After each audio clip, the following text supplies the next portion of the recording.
നമസ്കാരം. സാഗരി റൈസ് പ്ലസിന്റെ പുതിയ ക്ലാസ്സിലേക്ക് എല്ലാ ഉദ്യോഗാർത്ഥികൾക്കും സ്വാഗതം.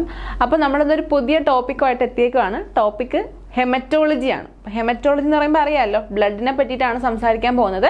അപ്പോൾ ബ്ലഡിലെ നമ്മൾ RBC, WBC, പ്ലേറ്റ്ലെറ്റ്സ് ഇവർ മൂന്ന് പേരെയും പറ്റിയാണ് ഇന്നത്തെ ക്ലാസ്. അപ്പോൾ RBC എന്താണെന്ന് നമുക്കറിയാം, നമ്മൾ കുഞ്ഞിലേ കേട്ടുള്ളതാണ്. റെഡ് ബ്ലഡ് സെൽസ് ആണ് RBC. WBC എന്താണ്? വൈറ്റ് ബ്ലഡ് സെൽസ് ആണ്. പിന്നെ ആരുണ്ട്? പ്ലേറ്റ്ലെറ്റ്സും ഉണ്ട്. അങ്ങനെ മൂന്ന് കമ്പോണൻസിനെ പറ്റിയിട്ടാണ് നമ്മളിന്ന് ഡിസ്കസ് ചെയ്യാനായിട്ട് പോകുന്നത്. നേരെ നമുക്ക് പോർഷനിലേക്ക് കടക്കാം. ഫസ്റ്റ് പറയാൻ പോകുന്നത് നമ്മുടെ ചാപ്റ്ററിന്റെ പേരനുസരിച്ച് തന്നെ ഹെമറ്റോളജി എന്താണെന്നാണ് പറയാൻ പോകുന്നത്. ഹെമറ്റോളജി എന്താണ്? ഹെമറ്റോളജി എന്ന് വെച്ചിട്ടുണ്ടെങ്കിൽ സ്റ്റഡി ഓഫ് ബ്ലഡ് ആണ്. ബ്ലഡിനെ പറ്റിയിട്ട്, രക്തത്തിനെ പറ്റി പഠിക്കുന്നതിനെയാണ് നമ്മൾ എന്ത് വിളിക്കുന്നത്? ഹെമറ്റോളജി എന്ന് വിളിക്കുന്നത്. അപ്പൊ ഈ ഹെമറ്റോളജി എന്ന് പറയുന്ന വേർഡ് എവിടെ നിന്നാണ് വരുന്നത്? ഗ്രീക്ക് ഭാഷയിൽ നിന്നാണ് വരുന്നത്. ഗ്രീക്ക് ഭാഷയിൽ ഹൈമ എന്ന് പറയുന്ന വേർഡ്, ഹൈമ എന്ന് പറയുന്നത് എന്താണ്? ബ്ലഡിനെയാണ് സൂചിപ്പിക്കുന്നത്. രക്തത്തിനെ ഗ്രീക്ക് ഭാഷയിൽ ഹൈമ എന്ന് വിളിക്കും. അതുപോലെ ലോഗോസ് എന്ന് വെച്ചിട്ടുണ്ടെങ്കിൽ എന്താണ്? ഡിസ്കോഴ്സ് ആണ്. അപ്പോൾ ഹൈമയും അതുപോലെ ലോഗോസും കൂടെ ചേർന്നിട്ട് നമുക്ക് ഏത് വാക്ക് കിട്ടി? ഹെമറ്റോളജി എന്ന് കിട്ടി. അപ്പൊ ഹെമറ്റോളജി എന്ന് പറഞ്ഞ വേർഡ് പറയുന്നത് എന്താണ്? സ്റ്റഡി ഓഫ് ബ്ലഡ് ആണ്. രക്തത്തിനെ പറ്റിയുള്ള പഠനത്തെയാണ് നമ്മൾ എന്ത് വിളിക്കുന്നത്? ഹെമറ്റോളജി എന്ന് വിളിക്കുന്നത്. അപ്പൊ എന്താ ബ്ലഡ്? ബ്ലഡ് എന്ന് പറയുന്നത് നമുക്കറിയാം ഒരു കണക്റ്റീവ് ടിഷ്യൂ ആണ്. എവിടെ കണക്ട് ചെയ്യും? നമ്മളുടെ ബോഡിയിലെ എല്ലാ പാർട്സുകളും, എല്ലാ ടിഷ്യൂസും, എല്ലാ സെൽസും തമ്മിൽ കണക്ട് ചെയ്യുന്ന ഒരു സർക്കുലേറ്റിംഗ് ടിഷ്യൂ ആണ് ആര്? നമ്മുടെ ബ്ലഡ് എന്ന് പറഞ്ഞാല്. അപ്പൊ അത് എന്തൊക്കെ കൊണ്ടാ മേഡ് തേക്കുന്നത്? ഫ്ലൂയിഡ് ഉണ്ട്, compost of fluid, plasma and cells. Fluid, plasma, cells കൊണ്ട് നിർമ്മിക്കപ്പെട്ടിട്ടുള്ള ഒരു സർക്കുലേറ്റിംഗ് ടിഷ്യൂ അല്ലെങ്കിൽ കണക്റ്റീവ് ടിഷ്യൂ ആണ് ആര്? ബ്ലഡ്. അപ്പൊ അതിനകത്ത് ഡിഫറെന്റ് കൈൻഡ്സ് ഓഫ് സെൽസ് ഉണ്ട്. അപ്പൊ അതിനകത്ത് ഡിഫറെന്റ് കൈൻഡ്സ് ഓഫ് സെൽസ് ഉണ്ടെന്ന് പറഞ്ഞാല് അതിന്റെ മീനിങ് എന്താണ്? RBC, WBC, പ്ലേറ്റ്ലെറ്റ്സ് പോലുള്ള സെൽസുകളുണ്ട്. ആ സെൽസുകളെ നമ്മൾ സെൽസ് എന്ന വേർഡിന് പകരം കോർപ്പസ് സെൽസ് എന്ന് യൂസ് ചെയ്യാറുണ്ട്. ചില ടെക്സ്റ്റ് ബുക്കുകളിലൊക്കെ നിങ്ങളും കണ്ടിട്ടുണ്ടായിരിക്കും red blood corpus cells, white blood corpus cells എന്ന്. അപ്പൊ അത് ഒക്കേഷണലി നമ്മൾ സെൽസിന് പകരമായിട്ട് കോർപ്പസ് സെൽസ് എന്നൊരു വേർഡും യൂസ് ചെയ്യുന്നുണ്ട്. അതുപോലെ തന്നെ ഈ എലമെന്റ്സ് നമ്മുടെ RBC, WBC, പ്ലേറ്റ്ലെറ്റ്സ് പോലുള്ള സെൽസുകൾ എല്ലാം കൂടി എത്ര പെർസെൻറ്റേജ് ഉണ്ട്? 45% ഓഫ് ഹോൾ ബ്ലഡില് എന്താണ് ഇൻക്ലൂഡഡ് ആണ്. അപ്പൊ നമ്മളുടെ ബ്ലഡിന്റെ 45% നോക്കുകയാണെങ്കിൽ ഈ പറയുന്ന സെൽസുകളായിരിക്കും ഉണ്ടായിരിക്കുന്നത്. അപ്പോൾ ഈ സെൽസ് ഉണ്ടെങ്കിൽ മാത്രമേ ബ്ലഡിന്റെ യഥാർത്ഥമായിട്ടുള്ള ഫങ്ഷൻസ് നടന്ന് പോകുള്ളൂ. അപ്പൊ ആ കാര്യം അറിയാലോ, നമ്മൾ കുഞ്ഞിലോട്ട് പഠിക്കുന്ന കാര്യമാണ്. വലിയ കോംപ്ലിക്കേഷൻസ് ഒന്നും ഇല്ല. അപ്പൊ അതിനകത്ത് നമ്മൾ ബ്ലഡിന്റെ പഠനത്തെ എന്ത് വിളിക്കുന്നു എന്ന് പഠിക്കുക. അതുപോലെ സർക്കുലേറ്റിംഗ് ടിഷ്യൂ ആണ്, അതിനകത്ത് വരുന്ന കമ്പോണൻസ് ആരൊക്കെയാന്ന് പഠിക്കുക. എത്ര പെർസെൻറ്റേജ് ആണ് ഈ കമ്പോണൻസ് എല്ലാം കൂടി കോൺസ്റ്റിറ്റ്യൂട്ട് ചെയ്യുന്നുള്ള കാര്യം കൂടി അറിഞ്ഞിരിക്കുക. നെക്സ്റ്റ് പറയുന്നത് ടോട്ടൽ സെൽ കൗണ്ട് ആണ്. ഇപ്പൊ ബ്ലഡിനകത്തുള്ള ടോട്ടൽ എന്ന് പറയുമ്പോൾ ആകെ മൊത്തമാണ്. ഇപ്പൊ ടോട്ടൽ സെൽ കൗണ്ട് എന്ന് പറഞ്ഞാൽ എന്താണ്? എല്ലാ സെൽസും, അത് ഏത് തന്നെ ആയിക്കോട്ടെ, കളറോ അതിന്റെ ഷേപ്പോ അല്ലെങ്കിൽ ഫംഗ്ഷനോ ഒന്നും നമുക്ക് നോക്കണ്ട. ബ്ലഡിനകത്തുള്ള എല്ലാ ടൈപ്പ് ഓഫ് സെൽസിനെയും നമ്മൾ കൗണ്ട് ചെയ്യും. അതുപോലെ തന്നെ ബ്ലഡിനകത്തുള്ള എല്ലാ ടൈപ്പ് ഓഫ് എലമെന്റ്സും, എലമെന്റ്സ് എന്ന് പറയുമ്പോൾ എന്താണ്? ഹീമോഗ്ലോബിൻ വരും. എന്താ ഹീമോഗ്ലോബിന്റെ ഫംഗ്ഷൻ? നമ്മുടെ ബ്ലഡിനകത്ത് ഓക്സിജനെ ക്യാരി ചെയ്തിട്ട് ഡിഫറെന്റ് പാർട്സ് ഓഫ് ഇപ്പൊ ലങ്സിലേക്കാണെങ്കിലും അതുപോലെ അവിടെ നിന്ന് വേറെ ഡിഫറെന്റ് പാർട്സിലേക്കാണെങ്കിലും ഓക്സിജനെ സപ്ലൈ ചെയ്യുന്നത് ആരാണ്? ഈ പറയുന്ന ഹീമോഗ്ലോബിൻ ആണ്. അപ്പൊ ബ്ലഡിനകത്ത് ഹീമോഗ്ലോബിൻ ഉള്ളത് കൊണ്ടാണ് ആ ഒരു ഓക്സിജന്റെ ട്രാൻസ്പോർട്ട് കറക്റ്റ് ആയിട്ട് നടന്നു പോകുന്നത്. അതുപോലെ ഹെമറ്റോക്രിറ്റ് എന്നൊരു വേർഡ് ചിലപ്പോൾ ആദ്യമായിട്ടായിരിക്കും കേൾക്കുന്നത്. ഹെമറ്റോക്രിറ്റ് എന്ന് വെച്ചിട്ടുണ്ടെങ്കിൽ the amount of whole blood that is made up of RBC മാത്രം കൊണ്ട് മേടി തേക്കുന്ന ഹോൾ എമൗണ്ട് ഓഫ് ബ്ലഡിനെയാണ് ഹെമറ്റോക്രിറ്റ് എന്ന് പറഞ്ഞാൽ. അപ്പൊ ഈ ടോട്ടൽ സെൽ കൗണ്ടിനകത്ത് നമ്മൾ ഫുൾ സെൽസിന്റെ എണ്ണം എടുക്കുന്നതിനോടൊപ്പം ഹീമോഗ്ലോബിന്റെ അളവും അതുപോലെ ഹെമറ്റോക്രിറ്റിന്റെ അളവും കൂടി എന്ത് ചെയ്യും? മെഷർ ചെയ്യും. ആ മെഷർമെന്റ് മുഴുവനായിട്ട് പറയുന്നതിനാണ് ടോട്ടൽ സെൽ കൗണ്ട് എന്ന് പറയുന്നത്. ഓക്കെ, അപ്പൊ ടോട്ടൽ സെൽ കൗണ്ടിൽ RBC, WBC, പ്ലേറ്റ്ലെറ്റ്സ് മാത്രമല്ല വരുന്നത്, ഹീമോഗ്ലോബിനും അതുപോലെ ഹെമറ്റോക്രിറ്റും കൂടി വരും. ഓക്കെ, അപ്പൊ നമുക്ക് ഫസ്റ്റ് RBCയെ പറ്റി സംസാരിക്കാം. RBC എന്താണ്? റെഡ് ബ്ലഡ് സെൽസ് ആണ്. നമ്മുടെ ബ്ലഡിനകത്തുള്ള എന്താണ് ചുവന്ന കളറ് രക്തകോശങ്ങളെയാണ് നമ്മൾ എന്ത് വിളിക്കുന്നത്? റെഡ് ബ്ലഡ് സെൽസ് എന്ന് വിളിക്കുന്നത്. അപ്പോൾ RBC ആണ് നമ്മുടെ ബ്ലഡിനകത്ത് മോസ്റ്റ് അബണ്ടന്റ് സെൽ. അപ്പൊ നിങ്ങൾക്ക് ഈ ഒരു പോർഷൻ എന്നൊക്കെ സാധാരണഗതിയിൽ എന്താണ് എളുപ്പമുള്ള ക്വസ്റ്റ്യൻസാണ് ചോദിക്കുന്നത്. നമ്മൾ പഠിക്കുന്ന അതേമാതിരി തന്നെ ക്വസ്റ്റ്യൻസ് വരാനുള്ള ചാൻസ് ഉണ്ട്. അപ്പോൾ most abundant cells present in blood is dash എന്ന് ചോദിച്ചാൽ ആരാണ്? RBC ആണ്. അപ്പോൾ അതുകൊണ്ട് ഇങ്ങനെയുള്ള ചെറിയ ചെറിയ പോയിന്റ്സുകളൊന്നും വിട്ടുപോകരുത്. RBC ആണ് നമ്മുടെ ബ്ലഡിനകത്ത് ഏറ്റവും അബണ്ടന്റ് ആയിട്ട് കാണുന്ന സെൽസ്. ക്ലിയർ ആണല്ലോ. ഇനി അഡൾട്ടില് വലിയ മുതിർന്ന ആൾക്കാരിൽ RBC എവിടെയാണ് പ്രൊഡ്യൂസ് ചെയ്യുന്നത്? Bone marrow of the axial skeleton. Axial സ്കെൽട്ടന്റെ ബോൺ മാരോയ്ക്കുള്ളിൽ, നമ്മൾ മജ്ജ എന്ന് പറയാറില്ലേ, അപ്പൊ ആ ബോൺ മാരോയ്ക്കുള്ളിൽ നിന്നാണ് എന്ത് ചെയ്യുന്നത്? അഡൾട്ടില് RBC പ്രൊഡ്യൂസ് ചെയ്യുന്നത്. അപ്പൊ എന്താ ആക്സിയൽ സ്കെൽട്ടൻ? നമ്മുടെ സ്കള്ള്, വെർട്ടിബ്ര, അതുപോലെ റിബ്സ്, സ്റ്റേണം, പെൽവിസ്, നമ്മുടെ ഈ ഒരു എന്താണ് കൈകാലുകൾ മാറ്റി നിർത്തിയിട്ട് ബാക്കി വരുന്ന ആ ഒരു സ്കെൽട്ടൽ പാർട്ടിനെയാണ് നമ്മൾ എന്ത് വിളിക്കുന്നത്? ആക്സിയൽ സ്കെൽട്ടൻ എന്ന് വിളിക്കുന്നത്. കൈയും കാലും കൂടി വരുമ്പോൾ എന്താവും? അത് അപ്പെൻഡിക്കുലാർ സ്കെൽട്ടൻ ആവും. അപ്പൊ അപ്പെൻഡിക്കുലാർ സ്കെൽട്ടന്റെ കാര്യം ഇവിടെ ഇല്ല. ആക്സിയൽ സ്കെൽട്ടന്റെ ബോൺ മാരോയിൽ നിന്നാണ് RBCs പ്രൊഡ്യൂസ് ചെയ്യുന്നത്. ഓക്കെ, അപ്പോൾ ചിൽഡ്രന്റെ കാര്യം പറയാം. ഇപ്പൊ ചിൽഡ്രന്റെ കാര്യം നമുക്കിവിടെ പറയുന്നില്ല. ചിൽഡ്രനിലാണെങ്കിൽ എങ്ങനെയാണ്? കുഞ്ഞുങ്ങളുടെ കാര്യത്തിലാണെങ്കിൽ ഓൾ ബോൺ മാരോ സെൽസ്, എല്ലാ ബോൺ മാരോയിൽ നിന്ന് എന്ത് ചെയ്യുന്നുണ്ട്? ഈ പറയുന്ന RBC പ്രൊഡ്യൂസ് ചെയ്യുന്നുണ്ട്. അപ്പൻഡേജ് ആണെങ്കിലും കൈ കാലുകൾ എല്ലാം ഉൾപ്പെടെ ഏതൊക്കെ ബോൺസ് ശരീരത്തിലുണ്ടോ അതിന്റെ എല്ലാം ബോൺ മാരോയിൽ നിന്ന് കുഞ്ഞുങ്ങളിൽ RBC പ്രൊഡ്യൂസ് ചെയ്യുന്നുണ്ട്. ആ ഒരു കാര്യം കൂടി പഠിച്ചോളുക. നെക്സ്റ്റ്, മെച്യൂർ RBCs ഉണ്ടായി അത് മെച്യൂർ ആവുന്ന സമയത്ത് അതിനെന്താ പ്രത്യേകത? ലാക്ക് എ ന്യൂക്ലിയസ് ഒന്നും കാണത്തില്ല. അതുപോലെ തന്നെ ബാക്കിയുള്ള സെൽ ഓർഗനൽസ് ഒന്നും കാണത്തില്ല. അതെന്തുകൊണ്ടാണ് അവർക്ക് ഈ സെൽ ഓർഗനൽസും ന്യൂക്ലിയസ് ഒന്നും വേണ്ടാന്ന് വയ്ക്കുന്നത്? ഇവരുടെ ഫംഗ്ഷൻ എന്ന് വെച്ചിട്ടുണ്ടെങ്കിൽ ഹീമോഗ്ലോബിൻ പ്രസൻസ് ആയിട്ടുള്ള സെല്ലാണ് ഈ ഒരു RBC.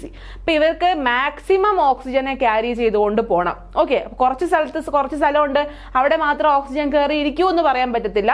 മാക്സിമം ഓക്സിജൻ സപ്ലൈ എന്ത് ചെയ്യണം? ബോഡിയിലേക്ക് കൊടുക്കണം. അപ്പൊ അതിന് വേണ്ടിയിട്ട് അവർക്ക് ന്യൂക്ലിയസോ ബാക്കി സെൽ ഓർഗനൽസോ ഒന്നും ഇല്ല. മോസ്റ്റ് സർഫസ് ഏരിയ എന്തിനു വേണ്ടിയിട്ടാണ്? ഓക്സിജൻ ട്രാൻസ്പോർട്ടിന് വേണ്ടി തന്നെയാണ് യൂസ് ചെയ്യുന്നത്. ഓക്കെ, അപ്പൊ എങ്ങനെയാ ഷേപ്പ് പറയുന്നത്? ബൈകോൺകേവ് ഡിസ്ക് ആയിട്ടാണ് RBCs കാണുന്നത്. അപ്പൊ ഈ ഒരു ഫിഗറിൽ കാണുന്ന പോലെ ബൈകോൺകേവ്, രണ്ട് വശത്തും കോൺകേവ് വശങ്ങളാണ്, കുഴിഞ്ഞ വശങ്ങളാണ് ആർക്കുള്ളത്? RBCക്ക് ഉള്ളത്. അപ്പൊ അതെന്തിനാ ഈ രണ്ട് വശവും കുഴിഞ്ഞിട്ട് ഈ ബൈകോൺകേവ് ഷേപ്പിലിരിക്കുന്നത്? മാക്സിമൈസ് സർഫസ് ഏരിയ ആണ്. അപ്പൊ ഇവരുടെ ഫംഗ്ഷൻ ഞാൻ നേരത്തെ പറഞ്ഞു, ഗ്യാസ് എക്സ്ചേഞ്ചിന് വേണ്ടിയിട്ടാണ്. അപ്പോൾ ഒരുപാട് സർഫസ് ഏരിയ കൂട്ടാൻ വേണ്ടിയിട്ടാണ് എങ്ങനെ കൊടുത്തേക്കുന്ന ഷേപ്പ്? ബൈകോൺകേവ് ഷേപ്പായിട്ട് കൊടുത്തേക്കുന്നത്. ഡയമീറ്റർ നോക്കാം. ഡയമീറ്റർ പറയുന്നത് 7.0 to 8.0 മൈക്രോമീറ്റർ ആണ്. തിക്നെസ് പറയുന്നത് 1.7 to 2.4 മൈക്രോമീറ്റർ ആണ്. ഇതിന്റെ ഈ ഒരു മെഷർമെന്റ്സ് ഒക്കെ ജസ്റ്റ് ഒന്ന് അറിഞ്ഞിരിക്കുക. ഇൻ കേസ് അതെടുത്ത് ചോദിച്ചാൽ നമുക്കത് ഉത്തരം ചെയ്യാനായിട്ട് അറിഞ്ഞിരിക്കണം. സോ ആ ഒരു മെഷർമെന്റ്സ് കാര്യങ്ങളൊന്നും വിട്ടുപോകരുത്. RBCയുടെ ഡയമീറ്റർ എത്രയാണ്? 7.0 to 8.0 മൈക്രോമീറ്റർ. തിക്നെസ് പറയുന്നത് 1.7 to 2.4 മൈക്രോമീറ്റർ ആണ്. ഇനി നേരത്തെ പറഞ്ഞതുപോലെ തന്നെ പ്രൈമറി ഫംഗ്ഷൻ എന്താണ്? ട്രാൻസ്പോർട്ടിങ് ഓക്സിജൻ തന്നെയാണ്. ഓക്സിജനെ ട്രാൻസ്പോർട്ട് ചെയ്യുക. എവിടെ നിന്നാണ്? ലങ്സിൽ നിന്നും ബാക്കി ടിഷ്യൂസിലേക്ക് കൊടുക്കുക. നമ്മൾ ശ്വസിക്കുന്ന ആ ഓക്സിജൻ ലങ്സിലെത്തുമ്പോൾ അവിടെ നിന്ന് ബ്ലഡ് എന്ത് ചെയ്യാണ്? ഈ ഒരു ഓക്സിജനെ മാത്രം വഹിച്ചുകൊണ്ട് ഹീമോഗ്ലോബിൻ ആരെ പോയി അട്രാക്ട് ചെയ്യും? ഓക്സിജനെ അട്രാക്ട് ചെയ്യും. എന്നിട്ട് അതിനെ വഹിച്ചുകൊണ്ട് ബാക്കി എല്ലാ ബോഡി പാർട്സിലേക്കും ബോഡിയുടെ ടിഷ്യൂസിലേക്കും എത്തും. അതിനുശേഷം സെല്ലാർ റെസ്പിറേഷൻ ഒക്കെ കഴിഞ്ഞ് ബാക്കി വരുന്ന നമ്മുടെ കാർബൺ ഡൈ ഓക്സൈഡിനെയും കൊണ്ട് തിരിച്ചെവിടെ എത്തും? ലങ്സിലേക്ക് എത്തും. ഓക്കെ, അപ്പൊ ഈ ഒരു RBCക്ക് ഈ ഒരു ഫംഗ്ഷൻ ചെയ്യാനുള്ള പ്രേരണ അല്ലെങ്കിൽ അതിനുള്ള ശക്തി ആരാ കൊടുക്കുന്നത്? ഒരു പ്രോട്ടീൻ ആണ്. പ്രോട്ടീന്റെ പേരെന്താണ്? ഹീമോഗ്ലോബിൻ ആണ്. ഹീമോഗ്ലോബിൻ ആണ് ഈ പറയുന്ന കാര്യങ്ങളൊക്കെ RBCയെ കൊണ്ട് ചെയ്യിക്കുന്നത്. ഇനി നമ്മൾ ഇതിലൊരു സ്മിയർ എടുക്കുകയാണ്. നമ്മൾ മൈക്രോബയോളജി ലാബുകളിൽ പോയിട്ട് സ്മിയർ എടുക്കുകയാണെന്നുണ്ടെങ്കിൽ സ്റ്റെയിൻ യൂസ് ചെയ്ത് കളർ കൊടുത്ത് നമ്മൾ ചെയ്യുന്ന സ്മിയേഴ്സ് എടുക്കുകയാണെങ്കിൽ ഫ്ലാറ്റൻഡ് സർഫസ് ഓഫ് RBC മാത്രമേ കാണാൻ പറ്റുള്ളൂ. ബാക്കി അതിന്റെ കുഴിവുകളോ അല്ലെങ്കിൽ അതിന് ഗ്രൂസ് ഉണ്ടെങ്കിൽ അതൊന്നും നമുക്ക് എന്ത് ചെയ്യാൻ പറ്റത്തില്ല? ഈ പറയുന്ന സ്റ്റെയിൻഡ് സ്മിയേഴ്സിൽ കാണാനായിട്ട് പറ്റത്തില്ല. ഫ്ലാറ്റൻഡ് സർഫേസ് മാത്രമേ ഒബ്സർവ് ചെയ്യാനായിട്ട് പറ്റുള്ളൂ. അതുകൊണ്ട് തന്നെ അതിന്റെ അപ്പിയറൻസ് കാണിക്കുന്ന സർക്കുലർ ആയിരിക്കും. ഒരു ഏരിയ ഓഫ് സെൻട്രൽ പാലർ കാണാൻ പറ്റും. ഇപ്പൊ എന്താ സെൻട്രൽ പാലർ? പേര് കേൾക്കുമ്പോൾ പേടിക്കണ്ട. അതായത് ഇപ്പൊ ഇതൊരു RBC ആണല്ലോ. ഈ RBCയുടെ ഈ ഗ്രൂസ് ഒന്നും ഇല്ലാതെ ഈ നടുക്ക് കാണുന്ന ഈ ഒരു വട്ടത്തിൽ അല്ലെങ്കിൽ ആ റൗണ്ട് ഷേപ്പ് മാത്രമായിരിക്കും സ്റ്റെയിനിൽ കാണുന്നത്. ബാക്കി പറഞ്ഞ ഈ ഒരു കുഴിവ് കാര്യങ്ങളൊന്നും നമുക്ക് എന്ത് ചെയ്യാൻ പറ്റത്തില്ല? സ്റ്റെയിൻഡ് സ്മിയേഴ്സിൽ കാണാനായിട്ട് പറ്റില്ല. അപ്പൊ ഈ നടുവിലായിട്ട് കാണുന്നതായി ഈ ഒരു റീജിയൻ ഇത്ര റീജിയനെയാണ് നമ്മൾ എന്ത് വിളിക്കുന്നത്? സെൻട്രൽ പാലർ എന്ന് വിളിക്കുന്നത്. ഓക്കെ, അപ്പോൾ ആർ ബി സിയുടെ ഫംഗ്ഷൻ നേരത്തെ പറഞ്ഞു എന്താണ്? ടിഷ്യൂ റെസ്പിറേഷനിലാണ് ആരുടെ ഫംഗ്ഷൻ വരുന്നത്? ആർ ബി സിയുടെ ഫംഗ്ഷൻ വരുന്നത് involving tissue respiration. Next haemoglobin എന്താണ്? Contains haemoglobin which binds reversibly with oxygen. ഓക്സിജനുമായിട്ട് ബൈൻഡ് ചെയ്യുക, റെസ്പിറേഷന് ഹെൽപ്പ് ചെയ്യുക എന്നുള്ള ഒരു ഫംഗ്ഷൻ ആണ് ആർക്കുള്ളത്? ഹീമോഗ്ലോബിൻ ഉള്ളത്. ഹീമോഗ്ലോബിൻ ഉള്ളത് കൊണ്ടാണ് ആർ ബി സിക്ക് ഏതിൽ പങ്കെടുക്കാൻ പറ്റുന്നത്? ടിഷ്യൂ റെസ്പിറേഷനിൽ പങ്കെടുക്കാനായിട്ട് സാധിക്കുന്നത്. ഇനി ഇതിന്റെ ഓക്സിജൻ ട്രാൻസ്പോർട്ട് എങ്ങനെയാന്ന് നോക്കാം. ലങ്സിലാണെങ്കിൽ ഹീമോഗ്ലോബിൻ എന്ത് ചെയ്യും? ഓക്സിജനുമായിട്ട് ബൈൻഡ് ചെയ്യും. ഇനി നേരെ തിരിച്ച് ടിഷ്യൂസിലാണെങ്കിൽ എങ്ങനെയാണ്? ആ ഓക്സിജൻ നമ്മൾ ലങ്സിൽ നിന്ന് എടുത്ത ഓക്സിജൻ ടിഷ്യൂസിൽ കൊണ്ട് കൊടുക്കും. അതിനുശേഷം എന്ത് സംഭവിക്കും? കാർബൺ ഡയോക്സൈഡിനെ സ്വീകരിച്ചിട്ട് തിരിച്ച് ലങ്സിൽ എത്തിയിട്ട് അതെന്ത് ചെയ്യും? എക്സ്ഹലേറ്റ് ചെയ്ത് കളയും. നമ്മൾ പുറത്തേക്ക് ശ്വാസം വിടുമെന്ന് പറഞ്ഞില്ലേ, അതിനാണ് എക്സ്ഹലേഷൻ എന്ന് പറയുന്ന പ്രോസസ്സ് പറയുന്നത്. അപ്പൊ പുറത്തേക്ക് ശ്വാസം വിടുമ്പോൾ ആര് പോവും? കാർബൺ ഡയോക്സൈഡ് പോവും. ഓക്കെ, അപ്പോൾ ആവശ്യാനുസരണം ഈ ഒരു എന്താണ് ജസ്റ്റ് ഒരു ഫ്ലോ ചാർട്ട് നോക്കുകയാണെങ്കിൽ ഓക്സിജൻ ഫ്രം ലങ്ങിനെ ആരെടുക്കുകയാണ്? ആർ ബി സി എടുക്കുകയാണ്. ബ്ലൂ കളറിൽ കാണിച്ചിരിക്കുന്നതാണ് ഓക്സിജൻ. എന്നിട്ട് എന്ത് ചെയ്യും? അതിനെയും കൊണ്ട് പോയിട്ട് ബോഡി സെൽസിലേക്ക് ഈ ഓക്സിജനെ കൊടുക്കും. അതിന് ആർ ബി സിക്ക് ഇങ്ങനെ ഒരു കഴിവ് കൊടുക്കുന്ന ആരാണ്? ഹീമോഗ്ലോബിൻ ആണ് കൊടുക്കുന്നത്. ഓക്കെ, ഇനി ലൈഫ് സ്പാൻ നോക്കാം. ആർ ബി സിയുടെ ലൈഫ് സ്പാൻ പറയുന്നത് അപ്രോക്സിമേറ്റ്ലി 120 ഡേയ്സ് ആണ്. ചിലതിൽ 118, 119 അല്ലെങ്കിൽ 121 അങ്ങനെയൊക്കെ, അല്ലെങ്കിൽ ഒരുപാട് നാളൊന്നും നീണ്ടു പോകത്തില്ല. ഒരു 120 ഡേയ്സ് ആണ് നമ്മൾ അപ്രോക്സിമേറ്റ്ലി പറയുന്ന life span of R B C. അങ്ങനെ തന്നെ പഠിക്കുക. ആർ ബി സിയുടെ ലൈഫ് സ്പാൻ എത്രയാണ്? 120 ദിവസമാണ്. ഇനി ഇതിന്റെ ഡിസ്പോസൽ എങ്ങനെയാണ്? ലൈഫ് സ്പാൻ കഴിഞ്ഞു കഴിഞ്ഞാൽ ആർ ബി സി നമ്മുടെ ശരീരത്തിൽ നിന്ന് ആവിയായി പോവോ? ഇല്ല. എന്താ പറ്റുന്നത്? ഫാഗോസൈറ്റിക് സെൽസ് വന്നിട്ട് ഈ ആർ ബി സിയെ വിഴുങ്ങിക്കളയും. അപ്പൊ ആ ഫാഗോസൈറ്റിക് സെൽസ് എവിടെന്നാ വരുന്നത്? റെറ്റിക്കുലോ എൻഡോത്തീലിയൽ സിസ്റ്റത്തിൽ നിന്നാണ് വരുന്നത്. അപ്പൊ ഈ റെറ്റിക്കുലോ എൻഡോത്തീലിയൽ സിസ്റ്റം എന്ന് പറഞ്ഞാല് നമ്മുടെ ബോഡിയിൽ ഡെഡായി പോകുന്ന സെൽസ് ഉണ്ടെങ്കിൽ ആ സെൽസിനെയൊക്കെ റിമൂവ് ചെയ്ത് കളയുന്ന ജോലിയാണ് ഈ റെറ്റിക്കുലോ എൻഡോത്തീലിയൽ സിസ്റ്റത്തിനുള്ളത്. അപ്പൊ ആ റെറ്റിക്കുലോ എൻഡോത്തീലിയൽ സിസ്റ്റത്തിനകത്ത് ഒരുപാട് ഫാഗോസൈറ്റിക് സെൽസ് ഉണ്ട്. ആ ഫാഗോസൈറ്റിക് സെൽസ് വന്ന് എന്ത് ചെയ്യും? ഈ 120 ദിവസം കഴിഞ്ഞ് ഡെഡായി പോകുന്ന ആർ ബി സിയെ വന്ന് കളക്ട് ചെയ്തുകൊണ്ട് പോകും. ഇനി കളക്ട് ചെയ്ത് പോകുമ്പോഴത്തേക്ക് അവിടെ കുറച്ച് റംനൻസ് കാണില്ലേ? ആർ ബി സി ഒരു സെല്ലായിരുന്നില്ലേ? അപ്പൊ അതിന്റെ കുറച്ച് അവശിഷ്ടങ്ങളും കാര്യങ്ങളോ കാണുമല്ലോ. ആ കാര്യങ്ങളെല്ലാം കൂടി എന്ത് ചെയ്യും? റീയൂസ് ചെയ്തിട്ട് പുതിയ സെൽസിനെ ഉണ്ടാക്കാൻ വേണ്ടിയിട്ട് റീസൈക്കിൾ ചെയ്യാണ് ചെയ്യുന്നത്. ഓക്കെ, അപ്പൊ ആ ഒരു കാര്യം കൂടി മനസ്സിൽ വെച്ചേക്കുക. ആർ ബി സിന്റെ ലൈഫ് സ്പാൻ കഴിഞ്ഞു കഴിഞ്ഞാൽ എൻഡോത്തീലിയൽ റെറ്റിക്കുലോ എൻഡോത്തീലിയൽ സിസ്റ്റത്തിലെ ഫാഗോസൈറ്റിക് സെൽസ് വന്ന് വിഴുങ്ങിയിട്ട് പോവും. അതുപോലെ ബാക്കി വരുന്ന റംനൻസിനെ എന്ത് ചെയ്യും? റീയൂസ് ചെയ്തിട്ട് പുതിയ സെൽസ് ഫോം ചെയ്യാൻ വേണ്ടിയിട്ട് നമ്മൾ റീസൈക്കിൾ ചെയ്ത് യൂസ് ചെയ്യാണ് ചെയ്യുന്നത്. ക്ലിയർ ആണല്ലോ. നെക്സ്റ്റ് പറയുന്നത് വൈറ്റ് ബ്ലഡ് സെൽസിനെ പറ്റിയിട്ടാണ്. വെള്ള കളർ അല്ലെങ്കിൽ നമ്മുടെ ശ്വേത രക്താണുക്കളാണ് വൈറ്റ് ബ്ലഡ് സെൽസ് അല്ലെങ്കിൽ WBC. അതും അല്ലെങ്കിൽ എന്ത് പേരിട്ട് വിളിക്കും? വൈറ്റ് ബ്ലഡ് കോർപ്പസെൽസ് എന്ന് വിളിക്കും. ഓക്കെ, അപ്പൊ വൈറ്റ് ബ്ലഡ് കോർപ്പസെൽസിന്റെ ഫംഗ്ഷൻ എന്താണ്? ബോഡിയുടെ ഡിഫൻസ് മെക്കാനിസം ആണ്. ബോഡിക്ക് ഒരു പ്രതിരോധ ശേഷി കൊടുക്കുന്ന ആൾക്കാരാണ് WBC. നമ്മുടെ ബോഡിയിൽ ഒരു ഫോറിൻ ബോഡി എൻ്റർ ആയി കഴിഞ്ഞാൽ WBC ആണ് എന്ത് ചെയ്യുന്നത്? ഒരു ഡിഫൻസ് കൊടുക്കുന്നത്. ആ ഫോറിൻ ബോഡി എത്രയും പെട്ടെന്ന് ബോഡിയിൽ നിന്ന് പുറത്തേക്ക് കളയണം, അതിനു വേണ്ടി സഹായിക്കുന്ന ആൾക്കാരാണ് ആര്? WBC. ഓക്കെ, അപ്പോൾ ഫംഗ്ഷൻ എന്താണ്? ബോഡീസ് ഡിഫൻസ് മെക്കാനിസം ആണ് WBCയുടെ ഫംഗ്ഷൻ. ഇനി ടൈപ്സ് പറയുന്നത് heterogeneous groups of nucleated cells. R B C ആയിരുന്നപ്പോൾ എന്തായിരുന്നു? മെച്ചുർ ആർ ബി സിക്ക് ആരില്ല? ന്യൂക്ലിയസ് ഒന്നുമില്ല. പക്ഷെ WBCക്ക് എന്തുണ്ട്? ഇവിടെ ന്യൂക്ലിയേറ്റഡ് ആയിട്ടുള്ള സെൽസ് ആണുള്ളത്. അപ്പൊ ന്യൂക്ലിയസ് പ്രസന്റ് ആയിട്ടുള്ള ആൾക്കാരാണ് ആര്? WBC. ഹെറ്ററോജീനസ് എന്ന് വിളിക്കാൻ കാര്യം എന്താണ്? ഒരുപാട് ടൈപ്സ് ഉണ്ട്. അവര് ഓരോ ടൈപ്സ് ആയിട്ട് പഠിക്കേണ്ടതായിട്ടുണ്ട്. അപ്പൊ ഹെറ്ററോജീനസ് ഗ്രൂപ്പ് ആണ്. അവർക്ക് എന്തുണ്ട്? ന്യൂക്ലിയസ് പ്രസന്റ് ആണ്. എന്താ role? include activities like phagocytosis. എന്താ ഫാഗോസൈറ്റോസിസ്? നമ്മൾ നേരത്തെ ആർ ബി സിയുടെ കാര്യം പറഞ്ഞപ്പോൾ അവിടെ ഫാഗോസൈറ്റോസിസ് മെൻഷൻ ചെയ്തിരുന്നു. ഫാഗോസൈറ്റോസിസ് എന്ന് വെച്ചാൽ മുഴുവനായിട്ട് എൻഗൾഫ് ചെയ്യുന്നതിനെയാണ് ഫാഗോസൈറ്റോസിസ് എന്ന് വിളിക്കുന്നത്. അപ്പൊ അമീബ എന്ന് പറയുന്ന ഒരാളെ അറിയാലോ. ഈ അമീബ എങ്ങനെയാണ് ഇര പിടിക്കുന്നത്? ഫാഗോസൈറ്റോസിസ് വഴിയിട്ടാണ്. ചെന്നിട്ട് ഇങ്ങനെ ഇഴഞ്ഞിഴഞ്ഞ് പോയിട്ട് മുഴുവനായിട്ട് എൻഗൾഫ് ചെയ്യും. അപ്പോൾ WBCക്ക് അങ്ങനെ ഒരു പ്രശ്നമുണ്ട്. ഫോറിൻ ബോഡീസ് എന്തെങ്കിലും നമ്മുടെ ബോഡിയിൽ കയറി കഴിഞ്ഞാൽ അതിനെ വന്ന് മുഴുവനായിട്ട് എൻഗൾഫ് ചെയ്യും. ഫാഗോസൈറ്റോസിസ് ചെയ്യുന്ന ആൾക്കാരാണ് ആര്? WBCs. എങ്ങനെയാ ട്രാൻസ്പോർട്ട് ചെയ്തത്? Carried by blood to tissues. ബ്ലഡിൽ നിന്ന് ടിഷ്യൂസിലേക്കാണ് അതിന്റെ ഒരു ട്രാൻസ്പോർട്ട് മെക്കാനിസം പറയുന്നത്. ഇനി WBCയുടെ കൗണ്ട് നോക്കാം, പഠിച്ചോളുക. 5.0 to 10 × 10⁻³ per microliter ആണ് അഡൾട്ടിലെ ഒരു കൗണ്ട് പറയുന്നത്. ഓക്കെ, അപ്പോൾ ആ കൗണ്ട് അറിഞ്ഞിരിക്കുക. 5.0 to 10 × 10⁻³ per microliter. ഇനി ഇതിന്റെ പ്രൊഡക്ഷൻ സൈറ്റ്സ് പറയുന്നത് ബോൺ മാരോയും അതുപോലെ ലിംഫോയിഡ് ടിഷ്യൂസുമാണ്. അപ്പോൾ ലിംഫോയിഡ് ടിഷ്യൂസിനോട് എക്സാമ്പിൾ പറയുന്നുണ്ട്. ലിംഫ് നോഡ്സ് വരും, ലിംഫ് നൊഡ്യൂൾസ് വരും, അതുപോലെ സ്പ്ലീൻ വരും. അപ്പോൾ ലിംഫോയിഡ് ടിഷ്യൂസിലും അതുപോലെ ബോൺ മാരോയിൽ നിന്നുമാണ് WBCയെ പ്രൊഡ്യൂസ് ചെയ്യുന്നത്. WBCയുടെ ഫംഗ്ഷൻ എന്താണ്? ബോഡിയുടെ ഡിഫെൻസ് മെക്കാനിസം ആണ്. കൗണ്ട് എത്രയാ? 5 to 10 × 10⁻³ per microliter ആണ്. റോൾ ഞാൻ പറഞ്ഞു എന്തായിരുന്നു? ഫാഗോസൈറ്റോസിസ് ആണ്. എന്തെങ്കിലും ഫോറിൻ ബോഡിയിലേക്ക് എൻ്റർ ആയി കഴിഞ്ഞാൽ അതിനെ മുഴുവനായിട്ട് എൻഗൾഫ് ചെയ്ത് കളയുന്നതിനാണ് നമ്മൾ ഫാഗോസൈറ്റോസിസ് എന്ന് വിളിക്കുന്നത്. ഓക്കെ, അപ്പോൾ ഈ വൈറ്റ് ബ്ലഡ് സെൽസിനെ നമ്മൾ 5 ഡിസ്റ്റിങ്ക്ട് സെൽസ്, നിങ്ങൾ കേട്ടിട്ടുള്ള കാര്യങ്ങൾ തന്നെയാണ്, പക്ഷെ കുറച്ചും കൂടെ ഡീറ്റെയിൽ ആയിട്ട് പഠിക്കാനായിട്ടുണ്ട്. ഓക്കെ, അപ്പോൾ 5 ഡിസ്റ്റിങ്ക്ട് ആയിട്ടുള്ള സെൽ ടൈപ്പ് ആയിട്ടാണ് നമ്മൾ WBCയെ ഡിവൈഡ് ചെയ്തേക്കുന്നത്. അപ്പോൾ അതിന്റെ മോർഫോളജിക് അപ്പിയറൻസ്, അതുപോലെ ഫിസിയോളജിക് റോള്, ഇതൊക്കെ ബേസ് ചെയ്തിട്ടാണ് ഈ പറയുന്ന ഈ ഒരു ഡിവിഷൻ അവിടെ കാണിച്ചിരിക്കുന്നത്. ആ ഒരു ഡിവിഷനിൽ 5 ഡിസ്റ്റിങ്ക്ട് ടൈപ്പ് ആണെന്ന് പറഞ്ഞു. അതിൽ 3 പേര് A കാറ്റഗറി, 2 പേര് B കാറ്റഗറി ആണ്. അപ്പൊ ഈ A കാറ്റഗറി ഏതാണ്? പോളിമോർഫോ ന്യൂക്ലിയർ ല്യൂക്കോസൈറ്റ് ആണ്. അപ്പൊ പോളിമോർഫോ ന്യൂക്ലിയർ, പോളി എന്ന് വെച്ചാൽ എന്താണ്? ഒന്നിലധികം എന്നാണ് അർത്ഥം. അപ്പൊ പോളിമോർഫോ ന്യൂക്ലിയർ എന്ന് പറഞ്ഞാല് ഒന്നിലധികം ന്യൂക്ലിയസ് എന്ന് അർത്ഥമില്ല.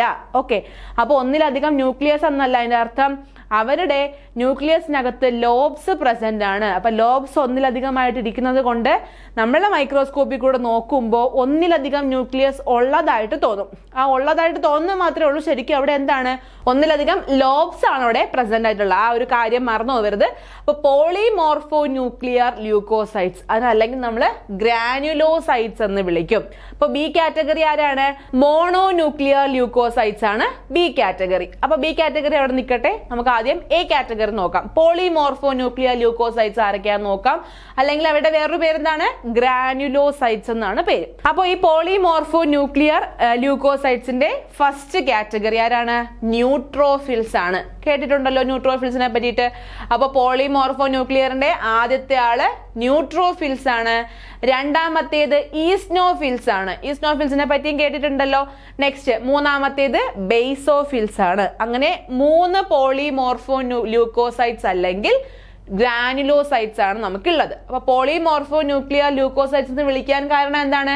ന്യൂക്ലിയസിന്റെ ലോബ്സ് ഒന്നിലധികം കാണുന്നത് കൊണ്ട് നമുക്ക് ഒന്നിലധികം ന്യൂക്ലിയസ് ഉള്ളതായിട്ട് തോന്നും.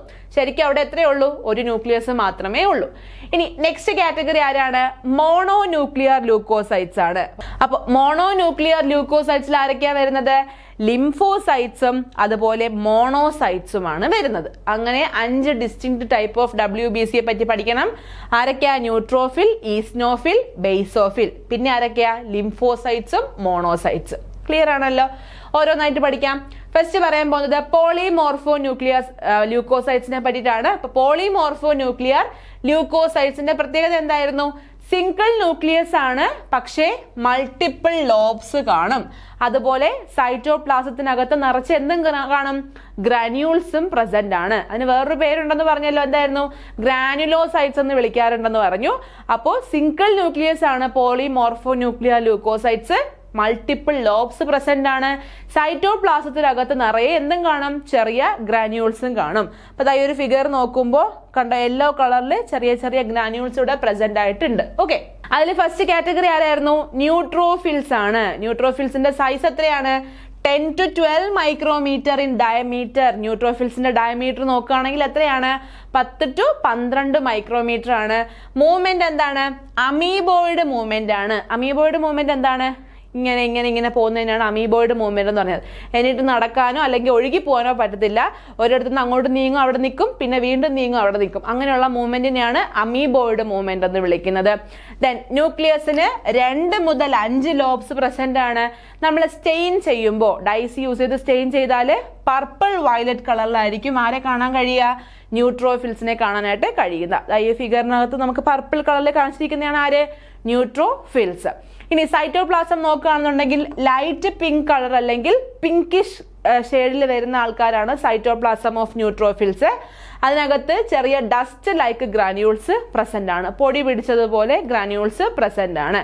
നോർമൽ റേഞ്ച് എത്രയാ പറയുന്നത്? 2 to 7.5 into 10⁻³ per microliter. ഇത്രയാണ് നോർമൽ റേഞ്ച് ഓഫ് ന്യൂട്രോഫിൽസിന്റെ അളവ് നമ്മുടെ ബ്ലഡിൽ പറയുന്നത്. ഫംഗ്ഷൻ എന്താണ്? നമുക്ക് അക്യൂട്ട് ആയിട്ടുള്ള ബാക്ടീരിയൽ ഇൻഫെക്ഷൻ വരുമ്പോൾ ബോഡിക്കകത്ത് അതിന്റെ എണ്ണം കൂടും. കാരണം എന്താ? അത് ഡിഫൻസ് മെക്കാനിസം ആണ് WBC. ഇപ്പൊ ഏതെങ്കിലും തരത്തിലുള്ള ഫോറിൻ ബോഡീസ് കയറി കഴിഞ്ഞാൽ ഡിഫൻസ് കൊടുക്കണമല്ലോ. അപ്പോൾ ബാക്ടീരിയൽ ഇൻഫെക്ഷൻസിന് കാരണമായി ബാക്ടീരിയ ഒക്കെ എൻറ്റർ ചെയ്ത് കഴിഞ്ഞാൽ ന്യൂട്രോഫിൽസ് എന്ത് ചെയ്യും? അതിന്റെ അളവ് കൂട്ടും. എന്തിനാ? ഈ ബാക്ടീരിയ എങ്ങനെയെങ്കിലും പുറത്താക്കണം. അപ്പൊ അതിന് വേണ്ടിയിട്ട് നമ്മുടെ ബ്ലഡിനകത്ത് ന്യൂട്രോഫിൽസിന്റെ എണ്ണം കൂടുന്നു. മീൻസ് എന്താണ്? അക്യൂട്ട് ബാക്ടീരിയൽ ഇൻഫെക്ഷൻസ് ബാധിച്ചിട്ടുണ്ട് എന്നാണ് മനസ്സിലാക്കേണ്ടത്. അപ്പൊ ന്യൂട്രോഫിൽസ് ക്ലിയർ ആണല്ലോ, സിമ്പിൾ അല്ലേ പഠിക്കാനായിട്ട്. നെക്സ്റ്റ് ആൾക്കാര് ഈസ്നോഫിൽസ് ആണ്. അപ്പൊ ഈസ്നോഫിൽസിനെ പറ്റി നമുക്ക് ഇതും പഠിക്കണം, ഈസ്നോഫിൽസിന്റെ കൗണ്ടും പഠിക്കണം. അത് നമുക്ക് വരുന്ന ക്ലാസ്സുകളിൽ പഠിക്കാം. അപ്പൊ ഇവിടെ ജസ്റ്റ് നമുക്ക് ഈസ്നോഫിൽസ് എന്താണെന്ന് പഠിക്കാം. ഈസ്നോഫിൽസ് എന്ന് വെച്ചിട്ടുണ്ടെങ്കിൽ 12 to 14 മൈക്രോമീറ്റർ ആണ്, 12 to 14 മൈക്രോമീറ്റർ ആണ് ഡയമീറ്റർ ഓഫ് ഈസ്നോഫിൽ പറയുന്നത്. ന്യൂക്ലിയസിന് എത്ര ലോബ്സേ ഉള്ളൂ? 2 ലോബ്സേ ഉള്ളൂ. അതൊരു സ്പെക്ടക്കിൾ പോലെ, കണ്ണാടി പോലെയാണ് ഇരിക്കുന്നത്. ഈ ഒരു ഫിഗർ നോക്കുമ്പോൾ ഈ പർപ്പിൾ കളറിൽ കണ്ടോ? കണ്ണാടി പോലെയാണ് ഈ ഒരു ന്യൂക്ലിയസിന്റെ ലോബ്സ് അവിടെ ഇരിക്കുന്നത്. 2 ലോബ്സേ ഉള്ളൂ. ഓക്കെ, ഇനി ഒരു ന്യൂട്രോഫിൽസ് സ്റ്റെയിൻ ചെയ്യുമ്പോൾ പർപ്പിൾ വയലറ്റ് കളർ കിട്ടുമെന്ന് പറഞ്ഞു. ഈ ഒരു ഈസ്നോഫിൽ സ്റ്റെയിൻ ചെയ്യുമ്പോൾ എന്താണ്? ആ ഒരു പർപ്പിൾ വയലറ്റിനേക്കാളും കുറച്ചും കൂടെ പെയിൽ ആയിട്ടാണ് ഇരിക്കുന്നത്. ഓക്കെ, പെയിലർ സ്റ്റെയിനിങ് ദാൻ ന്യൂട്രോഫിൽസ് ആണ് പറയുന്നത്. ഓക്കെ, ദെൻ സൈറ്റോപ്ലാസം എങ്ങനെയാണ്?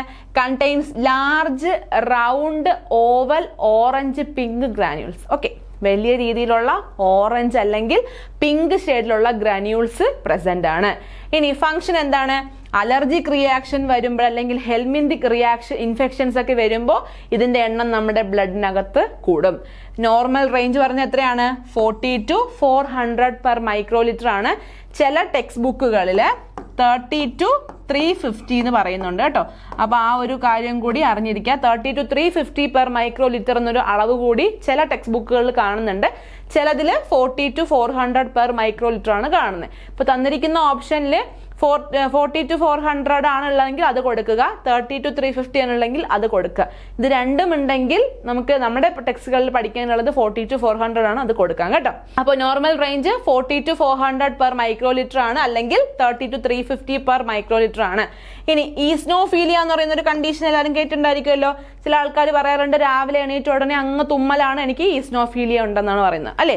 അപ്പൊ ഈസ്നോഫീലിയ എന്ന് വെച്ചിട്ടുണ്ടെങ്കിൽ എന്താണ്? അലർജിക് റിയാക്ഷൻസ് വരുമ്പോൾ അല്ലെങ്കിൽ ഹെൽമന്തിയാസിസ് വരുന്ന സമയത്ത് ബോഡിയിൽ ഈസ്നോഫിലിന്റെ എണ്ണം കൂടും. ആ ഒരു കണ്ടീഷനെയാണ് ഈസ്നോഫീലിയ എന്ന് പറയുന്നത്. ഒരുപാട് തുമ്മലൊക്കെ ഉണ്ടെങ്കിൽ, ഭയങ്കര തുമ്മലാണെങ്കിൽ അത് എന്താണ്? ഈസ്നോഫീലിയയുടെ ലക്ഷണമായിട്ട് നമുക്ക് കൂട്ടാവുന്നതാണ്. ഓക്കെ, ക്ലിയർ ആണല്ലോ ഈസ്നോഫീലിയയുടെ കാര്യം. നെക്സ്റ്റ് പറയുന്നത് ബേസോഫിൽസ് ആണ്. അപ്പോൾ ബേസോഫിൽസ് ആരാണ്? പോളിമോർഫോ ന്യൂക്ലിയർ ല്യൂക്കോസൈറ്റ്സിന്റെ മൂന്നാമത്തെ കാറ്റഗറിയാണ് ബേസോഫിൽസ്. ബേസോഫിൽസിന്റെ സൈസ് എത്രയാണ്? 10 to 12 മൈക്രോമീറ്റർ ആണ് ഡയമീറ്റർ. ന്യൂക്ലിയസ് കാണാൻ കിഡ്നി ഷേപ്പ് ആയിട്ടാണ് ഇരിക്കുന്നത്. അപ്പൊ കിഡ്നിയുടെ ഷേപ്പ് എന്താ?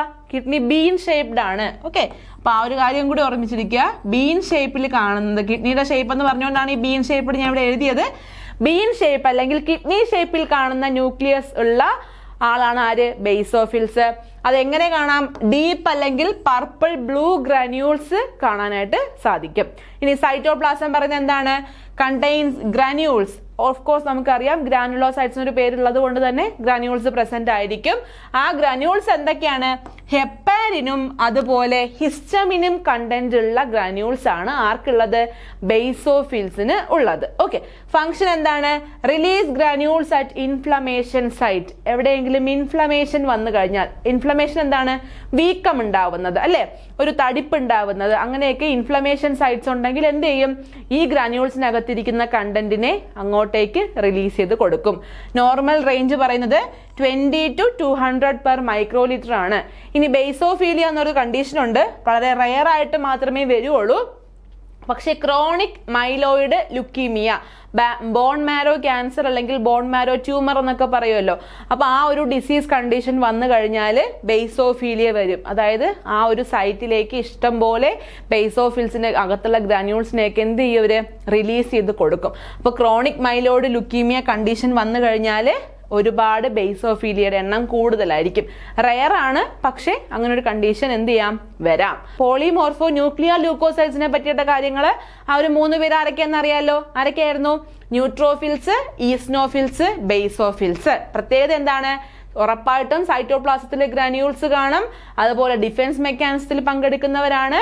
പിന്നെ എന്താണ്? ന്യൂക്ലിയസിന് ചുറ്റും ലോബ്സ് പ്രസന്റ് ആണ്. ഓക്കെ, ക്ലിയർ ആണല്ലോ? നന്നായിട്ട് പഠിക്കുക. All the best. Thank you.